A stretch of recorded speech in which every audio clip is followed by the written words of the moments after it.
आप tropical Amazon rain forest से गुजर रहे हैं। अचानक आप देखते हैं कि एक हरा एनाकोंडा आपकी तरफ आ रहा है। इससे पहले कि आप कोई हरकत कर पाएं, सांप आपके ऊपर झपट्टा मार देता है। जल्द ही इसका मोटा शरीर आपके इर्द गिर्द कुंडली बना लेता है।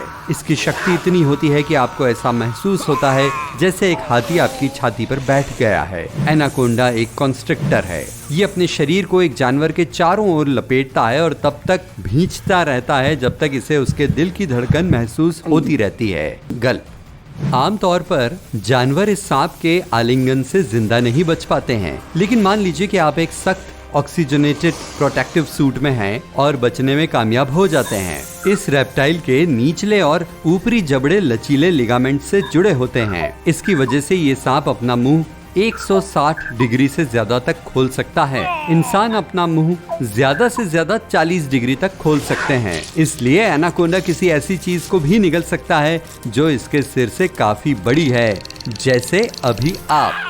सांप अपने जबड़ों को आपके शरीर के चारों ओर घुमाना शुरू कर देता है और आपको अपने एसोफेगस में घुसाने की कोशिश करता है। ये ट्यूब सांप के मुंह और पेट को जोड़ती है। खुशकिस्मती से एनाकोंडा में फैंग्स सिर्फ अपने शिकार को पकड़ने के लिए होते हैं, न कि उसे काटने के लिए, और इन फैंग्स में जहर नहीं होता है। फिर भी आपकी आंखों के सामने का नजारा काफी भयानक है। ऊपर के जबड़े में पीछे की तरफ घूमे हुए दांतों की 4 पंक्तियां हैं। दांतों का ये आकार जानवरों को इस रेप्टाइल के मुंह से बाहर निकलने से रोकता है।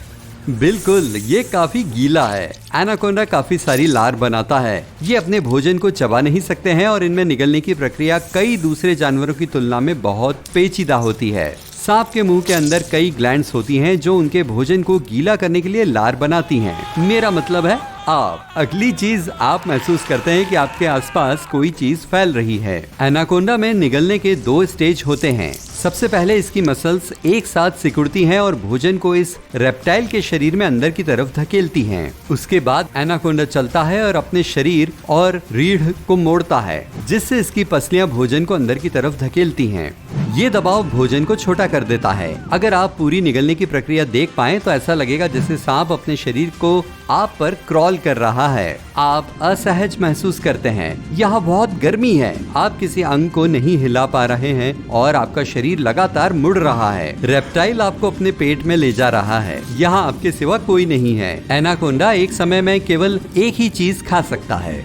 अगर आप बाहर से देखें तो पता चलेगा कि इसका पेट काफी मोटा हो गया है, जिसमें इंसान जैसी कोई चीज नजर आ रही है। ऐसा इसलिए है क्योंकि सांप में ब्रेस्ट बोन नहीं होती है। इसकी पसलियां बिना रुकावट के चलती रहती हैं और फैल भी सकती हैं। सांप के अंदर फंस जाने के बाद आपको इस रेप्टाइल की चाल महसूस होती है। ये आपको बचाने के लिए एक महफूज जगह की तलाश कर रहा है। एनाकोंडा सभी सांपों की तरह ठंडे खून वाले होते हैं। उन्हें अपने मेटाबॉलिज्म को तेज करने के लिए गर्म जगह की जरूरत होती है। ठंडे सांप को पाचन की बड़ी दिक्कत होती है। एनाकोंडा का पेट शक्तिशाली एसिड और एंजाइम पैदा करता है जो पहले सबसे नर्म और फिर सबसे मुश्किल चीजों को घोलता है। आपके बाल और नाखून सबसे आखिर में पूरी तरह से पचेंगे। अगर आपके पास अपनी हिफाजत करने वाला ये शानदार सूट नहीं होता तो सांप को आपको पचाने में ज्यादा देर नहीं लगती। आप तरल हो जाते। आप में मौजूद सभी न्यूट्रिएंट्स सांप के सेल्स को ताकत देते और बाकी लगभग 1 महीने में खुद बाहर निकल आते।